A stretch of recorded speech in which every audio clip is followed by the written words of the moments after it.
बुद्धिजीवी और बुद्धिमान में फर्क है। हम सब बुद्धिजीवी हैं, हमें पता है जाति तोड़नी चाहिए लेकिन तोड़ते नहीं है। हमें पता है सुबह उठकर अच्छा घूमना अच्छा होता है लेकिन घूमते नहीं है। पता है तो बुद्धिजीवी है लेकिन करता नहीं है तो बुद्धिमान नहीं होता। और जो देश में हो रहा है, जो हमारे समाज में अत्याचार हो रहा है, ये जागृति का असर है, ये भी ध्यान रखना। जो हमारे पर मारपीट हो रही है, उनको दर्द हो रहा है, ये मूंछ कैसे डालने लगे, ये टाई कैसे पहनने लगे। वो जैसे जैसे जागृति आएगी, खापटे साहब ने कहा था, किसी कार्यकर्ता ने पूछा कि कब तक हम ऐसे ये जागृति का काम करते रहेंगे। अरे उधर बीमार वाला तो रोड पर आता है, हमसे तो आता नहीं है क्योंकि वैचारिक है, मर्यादित है, लेकिन उनको समझ में नहीं आता। उसके पास भीड़ जाती है, वो जागृत करने वाले लोगों के माध्यम से जो भीड़ हुई वहीं जाती है जिसके अंदर भावना पैदा हुई। भीम आर्मी की कोई संख्या नहीं है। हमने हिंदू और ब्राह्मण को गाली दे देकर उनको चेता दिया, बल्कि अपने लोगों को जगाया नहीं, दुश्मन को चेता दिया है। और दुश्मन खुले आम गाड़ियों पर सब लिखने लगा, गर्व करो हम हिंदू हैं, गर्व से कहो हम हिंदू हैं। और हमारी कमजोरी के कारण भीम आर्मी जैसे पैदा हो रहे हैं, जिसके पास ना कोई कैडर है ना आइडियोलॉजी है। और वही समय समय पर हमारे समाज को धोखा देने वाले लोग पैदा होते रहेंगे, क्योंकि हमारी आपस में बुद्धिजीवी लोगों की कमजोरी है।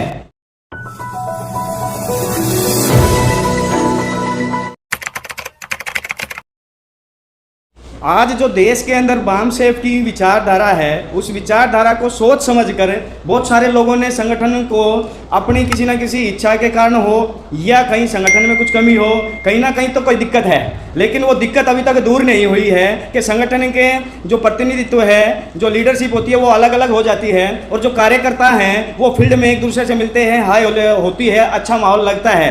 लेकिन आज जो बाम सेफ की कमजोरी के कारण वो जैसे जगजीवन जी हुए, बुरा मानता हो तो कोई मान जाना, जो सच्चाई है मैं वही बोल रहा हूँ। जगजीवन जी हुए बाबा साहब के साथ खिलाफत की। आप एसपी मौर्य, बीपी मौर्य, करजोलकर और बालू जो क्रिकेटर थे, उन्होंने जिस टाइम बाबा साहब का एक ये कहा जाता था कि बाबा साहब के ये उत्तराधिकारी होंगे, एक बीजेपी में गया, एक कांग्रेस में गया, तो इसी तरीके से जो आज हमें लगता है कि वो हमारा उद्धार करेंगे, विचार तो वही है, विचार सभी वही बाम सेफ वाले, अलग अलग हो कोई भी, वो सब एक ही बोलते हैं। लेकिन बात क्या होती है, अलग क्यों होते हैं, इसका कारण वो बताते नहीं।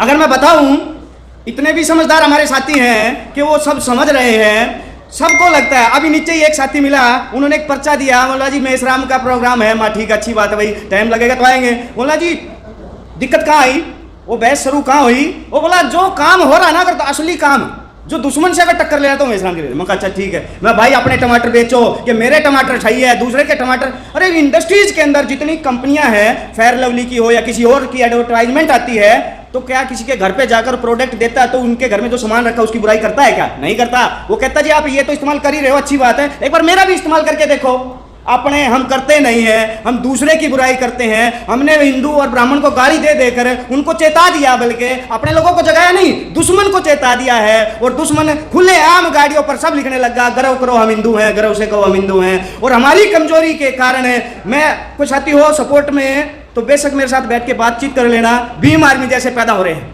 जिसके पास ना कोई कैडर है ना आइडियोलॉजी है। और वही समय समय पर हमारे समाज को धोखा देने वाले लोग पैदा होते रहेंगे, क्योंकि हमारी आपस में बुद्धिजीवी लोगों की कमजोरी है। कुछ साथियों ने बाम सेफ के साथ हम सुनते आए गैर एजुटेशनल, गैर राजनीतिक होगा, गैर धार्मिक होगा और नॉन एजुटेशनल होगा। लेकिन समय आने पर तीनों बटन ऑन होंगे। लेकिन बटन कौन सा हुआ सबसे पहले? सबने ऑन कौन सा किया? राजनीतिक का किया। सब वो उद्देश्य भूल गए। बाम सेफ का एक ही काम है, व्यवस्था परिवर्तन का और संसाधन का निर्माण करने का। युवा साथियों की विंग तो बना दी, लेकिन वो लड़ाई अगर रोड पर एजुकेशनल करके करेंगे तो उनको सपोर्ट कौन करेगा? हम वो संसाधन निर्माण नहीं कर पाए। बाम सेफ का जब तक पढ़ा, अब तक 10 साल बाम सेफ के साथ में सपोर्ट में, समर्थन में हमने अपने जी जान से काम किया।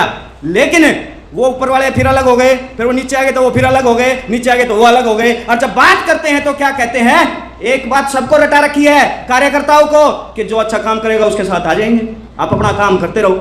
ऐसे तो दीवार में सर मारने जैसा समय हो चुका है। सामाजिक क्रांति के बगैर इस समाज का उद्धार हो ही नहीं सकता। और इसके अंदर भी हमें अपने अंदर से जाति को खत्म करना होगा, क्योंकि मैं चमार, मैं धानक, मैं वाल्मीकि, मैं खटीक, अभी बाहर बैनर भी लगा हुआ बैरवा, उनका भी संगठन है। हम एक दूसरे को जोड़ नहीं पा रहे हैं, बल्कि जो ताकत निर्माण होती है उसको तोड़ देते हैं, उसको टुकड़ों में बांट रहे हैं। दिक्कत सब में किसी में भी नहीं है। होता क्या, एक छोटी सी कहानी सुना देता हूँ। एक गाँव में हाथी आ गया और राजा ने, उस गाँव के लोगों ने हाथी देखा नहीं था, तो राजा क्या करता है, 4 बंदों की ड्यूटी लगाता है, देख के आओ हाथी कैसा है और मेरे को बताना। वो देखने के लिए गए, एक ने उसकी पूंछ पकड़ी तो एक ने उसकी पूंछ पकड़ ली, तो उसके दिमाग में आ गया हाथी तो रस्सी जैसा है।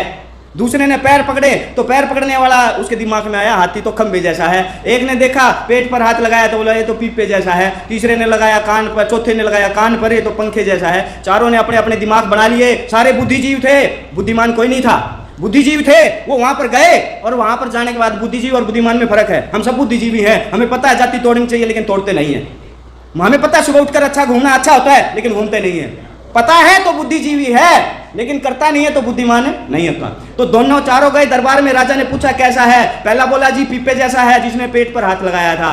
चौथा दूसरा बोला जी पंख हवा आपके पंखे जैसा है क्योंकि कान पे हाथ लगाया था। क्या वो गलत बता रहे थे? गलत कोई भी नहीं बता रहा था, लेकिन गलती यहां थी कि उन चारों ने आपस में संवाद नहीं किया, आपस में चर्चा नहीं की, आपस में अपने विचार शेयर करते, इकट्ठा करते तो बताते राजा को कि ऐसा है। लेकिन उन्होंने बताया नहीं। राजा ने क्या, चारों के चारों झूठ बोल रहे हो, नालायक हो, तुम निकल जाओ। अलग अलग जगह पर चले गए और जहां पर जाते वो अपने हिसाब से हाथी का वर्णन करते। गलत कोई भी नहीं था, ये आपस में संवाद की कमी है। और जो देश में हो रहा है, जो हमारे समाज में अत्याचार हो रहा है, ये जागृति का असर है, ये भी ध्यान रखना।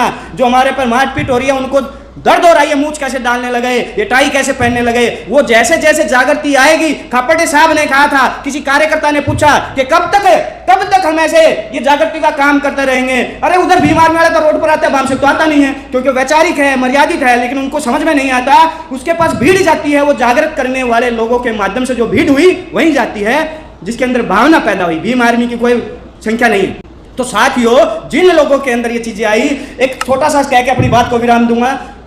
गुरु ग्रंथ साहिब में लिखा, लेकिन हमारे समझ में नहीं आ रहा। खासकर कुछ इसमें SC ST OBC सभी होंगे साथी, मेरे को लगता है, और ज्यादातर मैंने कुछ लोगों को जानता हूं। मुझे लगता है कि हमारे संख्या के अंदर अगर आप देखो, सिख लोगों की संख्या पूरे देश में कम है। एक जाट बिरादरी की पूरे देश में देखो तो 1% है। किसी भी एक कास्ट की पूरे देश में संख्या हमारे से कम है। लेकिन सिखों के साथ कोई दंगा नहीं हो सकता। उन्होंने व्यवस्था बनाई। कैसी व्यवस्था? हॉस्पिटल उनके हैं, कॉलेज उनके हैं, उनका बंदा कोई भीख नहीं मांग रहा होगा। इसी तरीके से अगर आप देखें मुस्लिम लोगों के पास हमारे लोगों से ज्यादा पैसा नहीं है। मैं देखता हूं 2-2 गाड़ियां भी हैं, चैन भी है, क्योंकि MCD में भी अगर दिल्ली के अंदर बात करूं, वाल्मीकि बिरादरी की भी 2-2 नौकरियां, 1 लाख रुपए तनख्वाह है। लेकिन हमारी बहन बेटियां सबसे ज्यादा हमारियों के साथ, सबकी बहन बेटी समान है लेकिन अत्याचार होता है। लेकिन मुस्लिम जो है पैसे में कमजोर है, लेकिन उनके साथ होके दिखाओ, उनके साथ करके दिखाओ, उनकी तलवारें निकलती हैं। तो एक लास्ट में कहता हूं कि हमने अपने महान संतों से शिक्षा या प्रेरणा नहीं ली। कबीर साहब ने एक बात कही थी, जब रैदास जी को मार दिया चित्तौड़गढ़ में, तब उन्होंने कहा था, गगन तमामा बाजा निशान गाँव लगा, खेत बुहारे सूरमा सुरा सोए पहचानिए, जो लड़े दीन इनके हेठ, पुरजा पुरजा कट मर कबू न छेड़े खेत। साथियों, आज वो समय है, एक होने की बात है। 5वीं क्लास में बताया जाता था, छोटे बचपन में बताया था, लकड़ी टूट जाती है, गट्टा नहीं टूट जाता, लेकिन हमारे बुद्धिजीवी लोगों को समझ में नहीं आ रहा। इन्हीं शब्दों के साथ जय भीम, जय भारत, जय मूलवासी। संविधान बदलने पे है। IPC CRPC एविडेंस पारित तो उन्होंने इंट्रोड्यूस कर दिया है पार्लियामेंट में। और राष्ट्रीय जो होती है ना, जो एंटी टेररिस्ट की जो होती है, वो राष्ट्रद्रोह का मुकदमा अब चलेगा नहीं, वो खत्म करने जा रहे हैं। तो आपके बाबा साहब के खिलाफ, संविधान के खिलाफ सब वो कुछ कर चुके हैं। तो सभी साथियों ध्यान दे लेना, संविधान में पहला वर्ड क्या है? हम भारत के लोग। उन्हें ये नहीं कहा मैं वाल्मीकि के लोग या दाना के लोग, चमार के लोग, खट्टी के लोग, OBC। हम भारत के लोग। संपूर्ण स्वतंत्रता बंधुता का ये काम संविधान में हमारी जिम्मेदारी लगाई थी, लेकिन हम एक नहीं हो रहे। इन्हीं शब्दों के साथ जय भीम। पॉजिटिव ये बात है कि बाम साहब अपना काम निरंतर करता रहे और एक होने की कोशिश करते हैं। जय भीम, जय भारत, धन्यवाद।